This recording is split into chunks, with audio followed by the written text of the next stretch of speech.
तो शिव गुरु चर्चा के बिना मन व्याकुल है, व्यथित है, 3 सूत्र का पालन नहीं हो पा रहा है, तो कैसे करें? चर्चा के बिना मन व्यथित, बाह्य परिवेश ऐसा है कि हमको आपको चर्चा की अनुमति नहीं मिलेगी, क्योंकि हमारे आप पर ही शारीरिक खतरा है। 3 सूत्र में दूसरा सूत्र है चर्चा करना। चर्चा का मानी क्या होता है, अर्थ क्या होता है? शिव गुरु चर्चा का प्रयोजन है कि दूसरे आपकी शिव चर्चा से शिव की ओर बढ़े, शिव को अपना गुरु माने, उनका जीवन शिवमय हो, सुखमय हो, शांति उनको मिले, ये प्रयोजन है शिव चर्चा का। लेकिन 3 सूत्रों में 2 सूत्र और भी हैं भाई साहब। पहला सूत्र है कि अपने गुरु शिव से दया मांगिए, दया की याचना करिए, मन उस दया की स्थिति में जाए। और तीसरा सूत्र है अपने गुरु को प्रणाम करिए। आपने शिष्यामृति मेरी पतली सी पुस्तक है, उसको पढ़ा होगा। उसमें लिखा हुआ है कि शिव शिष्यता के लिए अनिवार्य एक ही चीज है, वो है अस्थाई शिष्य भाव। यानी शिव हमारे गुरु हैं, शिव मेरे गुरु हैं, यह भाव खंडित नहीं हो। जैसे आज तिथि खंडित हो गई, 9वीं में 10वीं घुस आई, कभी कभी चतुर्दशी में अमावस्या घुस आती। अस्थाई शिष्य भाव चाहिए, यानी मैं शिव का शिष्य हूं तो हूं, इसमें कोई भी संशय, कोई भी 2 बातें नहीं होंगी। शिव मेरे गुरु हैं तो हैं। अगर अस्थाई शिष्य भाव है तो अस्थाई मन नमन की स्थिति में जाएगा, अस्थाई रूप से जाएगा। अस्थाई रूप से मन शिव से दया की याचना में जाएगा। बोलने या करने जैसा कुछ भी नहीं। मन तो नहीं लग रहा है, इसीलिए कि चर्चा करते थे तो भीड़ होती थी, भीड़ में बोल रहे हैं हम तो थोड़ा मजा आता था, अच्छा लगता था कि इतने लोग बेवकूफ बैठे हैं मेरे सामने, हम ज्यादा होशियार हैं, इसीलिए चर्चा कर रहे हैं। दूसरे प्रयोजन भी हो सकते हैं। एक आदमी का प्रयोजन हो सकता है कि लोगों को सुना रहा वो कि शिव की चर्चा सुन के ये लोग शिव की ओर चलेंगे, शिव इनके गुरु होंगे, शिव से जुड़ेगा इनका मन, तो कम से कम शैतानियत से तो बचेगा। और कुछ की मनसा होगी कि भीड़ है, इतने लोग मेरे हैं, तो कुछ लौकिक जगत मिल ही जाएगा, सम्मान मिल ही जाएगा, सुविधाएं मिल ही जाएंगी, अन्य काम भी धरती के हो ही जाएंगे। तो ऐसे लोगों को ज्यादा तकलीफ हो रही है, जिनका जगत छूट रहा है चर्चा के बिना, जागतिक सुख सुविधाएं कम हो रही हैं चर्चा के बिना, उनको तो दर्द होगा भैया कि कुछ मिल नहीं रहा है, न सम्मान मिल रहा है, न सुविधा मिल रही है, न पैसे मिल रहे हैं, ये क्या हो रहा है। शोर तो वही लोग ज्यादा करेंगे। मैं शिव का शिष्य हूं और मैंने ही पूरी दुनिया में शिव चर्चा 3 सूत्र की बात को लाया। ठीक है, मुझको किसने सिखाया? महादेव मेरे गुरु ने सिखाया। यह बात छोड़ दीजिए, मैं ही प्रत्यक्ष रूप से दिखता हूं। मेरे मन में कभी ऐसा नहीं हुआ कि 6-7 महीने से शिव गुरु की चर्चा मेरे द्वारा बंद है, मेरी शिष्यता का क्या होगा, कभी नहीं आया मेरे मन। क्योंकि शिव मेरे गुरु हैं, चर्चा हो या नहीं हो क्या अंतर आता। महादेव मेरे गुरु हैं, जब मौका मिलेगा तो लोगों को शिव की ओर प्रेरित करेंगे। अगर शिव चर्चा बंद होने से आपकी शिव शिष्यता खंडित हो रही है, आपकी शिव शिष्यता कमजोर हो रही है, तो लानत है ऐसे शिव शिष्यों पर। ऐसे शिव शिष्यों को शिव शिष्यता छोड़ देनी चाहिए, यह मेरी राय। नेक्स्ट। बनारस से एक शिव शिष्य हैं, उन्होंने कहा है कि शिव शिष्य बहुत दिनों से नमः शिवाय कर रहे हैं, कुछ लोग मना करने पर भी करोड़ों कर चुके हैं, तब भी उन्हें शांति नहीं है और परेशानियों की शिकायत करते हैं। क्यों? परम शांत की पूजा करके भी इतनी अशांति क्यों है? मैंने इतने दिन से नमः शिवाय करते हैं, करोड़ों कर चुके हैं। जी। अच्छा। तो परम शांत की पूजा करके अशांति, इतनी अशांति क्यों है? जी, और तभी उन लोगों को शांति नहीं मिली, बोलते हैं। पहले तो नमः शिवाय आपने करोड़ों कर लिया, जैसा प्रश्न आया है, करोड़ों कर लिया। मैं ऐसे लोगों से मिला हूं जिन्होंने अरबों नमः शिवाय किए, और मेरे साथ रहे हैं वो लोग जिन्होंने अरबों नमः शिवाय किए हैं। 24 घंटे यही काम ही करता था वो। और उसके बाद मैंने देखा उस आदमी को कि आदमी नहीं रह गया था, उसका व्यवहार बहुत अहंकारी हो गया था। अंग्रेजी का शब्द इस्तेमाल किए तो वो इडियट हो गया था।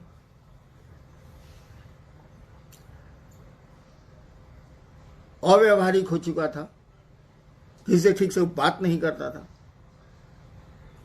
तो अभी तो आपने कहा कि नमः शिवाय करके भी परेशानियां आए, इतने नमः शिवाय किया। एक आदमी तो मैंने देखा है कि नमः शिवाय करके सबको डांटते चलता था, मर गया वो आदमी नहीं है धरती पर, लेकिन मैंने देखा है। क्यों ऐसा हुआ? नमः शिवाय का अर्थ है शिव को प्रणाम, शिव को नमन। उस सर्वोच्च सत्ता को आप प्रणाम निवेदित कर रहे हैं, झुक रहे हैं आप। ये नमः शिवाय करके तन कैसे गए आप? कहीं जरूर गड़बड़ी है, और भीषण गड़बड़ी है। सामान्य आदमी भी बेकार हो गया नमः शिवाय करके। इसीलिए कि नमः शिवाय में दो स्थितियां होती हैं। एक, नमः शिवाय का अर्थ में जो भाव छिपा है वो, जैसे नमः शिवाय का अर्थ है शिव को नमन, शिव को प्रणाम। इसमें भाव क्या छिपा है? मन आपका झुकेगा भाई साहब। प्रणाम करिएगा किसी को तो मन झुकेगा। बिना झुके भी प्रणाम होता है, खूब होता है। हम लोग लाचारी में धरती पर बहुतों को प्रणाम करते हैं और मन ही मन सोचते हैं कि साल कहां से बैठा गया, आज खाना नहीं मिलेगा। ऐसे भी प्रणाम होते हैं औपचारिक, लेकिन शिव को तो औपचारिक प्रणाम नहीं चलेंगे।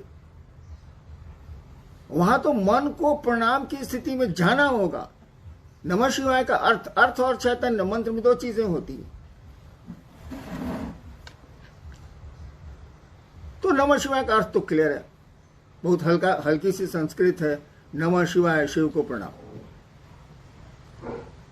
लेकिन इसका अर्थ है शिव को प्रणाम, उसके में भाव क्या है? रोड पर चल रहे हैं, कका गोड़ लगता नहीं, अब मने मन सोच रहे साला ककवा कहां से बेटा गया, आज तो नाश्ता नहीं मिलेगा। वाह, ये प्रणाम नहीं है। तो नमः शिवाय में शिव को प्रणाम करने का भाव छिपा है, शिव को नमन करने की स्थिति छिपी है। मन जब शिव को प्रणाम करेगा तो ये झुकना सीखेगा, विनीत होगा। कहा जाता है अकड़ और अहंकार दो चीजें न भक्ति मार्ग में चलती हैं न शिष्यता में चलती हैं। अकड़ और अहंकार से बचना होगा। और चैतन्य, मंत्र में चैतन्य होता है। ये शिव क्या है?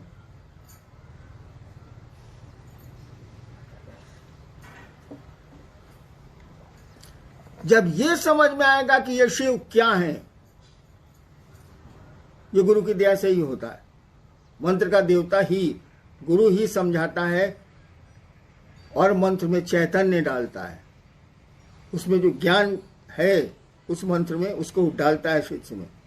जब मंत्र में अर्थ और ज्ञान दोनों आएगा, क्या आप बात करते हैं, एक मन है नमः शिवाय आपको शिव बना देगा। करिए तो सही, करोड़ों काहेला कर रहे हैं।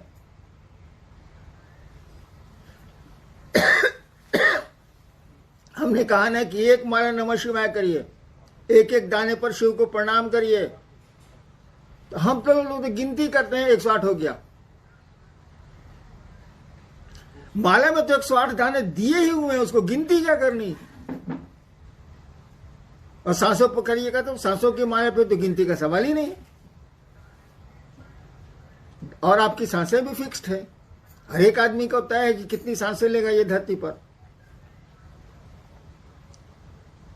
तो नमः शिवाय में अर्थ और चैतन्य, अर्थ तो आप समझ सकते हैं लेकिन चैतन्य के लिए गुरु की दया जरूरी है, उस मंत्र के देवता की दया जरूरी है। वो जब मिलेगी तो एक बार का नमः शिवाय आपको शिव के रास्ते में उठा के रख देगा। एक बार का नमः शिवाय कहा ही जाता है कि एक बार आपने शिव को प्रणाम कर लिया, निश्चल प्रणाम कर लिया, फिर प्रणाम की जरूरत नहीं है। फिर तो मन परमानेंट अस्थायी रूप से शिव भाव में चला जाएगा। आपने करोड़ों किए हैं, हुआ क्या? नमः शिवाय तो किया आपने, बस करते गए, न अर्थ समझा उसका ठीक से, न मंत्रों का अर्थ दिमाग में आया। कर रहे हैं तो कर रहे हैं, अर्थ जानते हुए भी आप माला पर आपका ध्यान है। और मन धीरे धीरे समझने लगा कि हम तो 1 लाख 2 लाख 1 करोड़ नमः शिवाय कर दिए, साला सामने वाला क्या बोलेगा हमसे। और अहंकार आपको छाया। अहंकार किसी को भी छाएगा तो धरती पर उसके संबंध बिगड़ेंगे, आध्यात्म में तो पूरी तरह बिगड़ जाएंगे। इसलिए याद रखिए भाई साहब, शिव शिष्यता में या भक्ति में अकड़ और अहंकार इसको हटाइए। इसके जब तक ये नहीं हटेगा तब तक आपका नमः शिवाय फलदायी नहीं होगा। वैसे धरती के छोटे मोटे काम हो जाए। नेक्स्ट आरा से शिव से हैं। आपने कहा आओ चलें शिव की ओर, अब तो चल भी रहे हैं फिर भी परिणाम नहीं है। कष्ट बहुत है, मन भागता रहता है, आखिर क्यों है? जब भी जीवात्मा, जब भी कोई इस धरती पर योनिगत होता है, आता है, वो पेड़ हो, जीव हो, इंसान हो, देवता हो, भगवान हो, जब भी वो योनिगत होगा, पैदा होगा इस धरती पर, तब तो धरती के नियम लगेंगे। उसे सुख भी मिलेगा, उसे दुख भी मिलेगा, और आनंद तो मिलता है मात्र शिव की ओर चलने से, उस ईश्वर की ओर चलने से। जब दुख मिलेगा तो याद रखिए सुख भी मिलेगा, जब सुख मिलेगा तो याद रखिए दुख भी मिलेगा। लेकिन जब आनंद मिलेगा तो उसका उल्टा होता ही नहीं है। इसीलिए ईश्वर को कहा जाता है सच्चिदानंद, शिव को कहा जाता है वो ईश्वर है, महेश्वर है, आनंद वही है, उन्हीं के रास्ते में है, उन्हीं की दया पर है। तो आओ चलें शिव की ओर किसी ने कहा। अरे भैया, जिस दर्द से कहा वो दर्द समझ में आया कि शब्द पकड़ा गए? जिसने भी ये कहा कि आओ चलें शिव की ओर, उसके भीतर दर्द था, एक पुकार थी वह शिव की ओर चलने की, कि उसके पास भाव थे, और उस समय उसके पास दूसरा कोई भाव नहीं था। भीतर से उसने आवाज दी आओ चलें शिव की ओर। हम लोगों के तो वो शब्द हैं, आओ चलें शिव की ओर, है ना वही हो गया, है ना आओ चलें शिव की ओर। जिसने कहा उसके भीतर दर्द था, एक क्या कहिएगा, उसको एक पीड़ा थी, और इसी दर्द के तहत उसने आवाज दी आओ चलें शिव की ओर। अगर उस दर्द से आप चलते हैं, उस दर्द के पीछे चलते हैं, तो कोई पीड़ा नहीं होगी। पीड़ा तो होती ही रहती है, पीड़ा तो मन झेलता है। पुआल पर सोने वाले को डलना पर सुला दीजिए, रात भर नींद नहीं आएगी। डलना पर सोने वाले को पुआल पर सुला दीजिए, रात भर नींद नहीं आएगी। ये तो मन की स्थिति है। सुख दुख यहाँ कुछ है नहीं, ये सभी घटनाएं हैं। यहाँ तो कोई दुर्घटना होती नहीं है जगत में, सब फिक्स्ड है। यहाँ सभी इंसिडेंट हैं, एक्सीडेंट नाम की कोई चीज नहीं है। हाँ, वो बोलचाल में हम लोग बोलते हैं।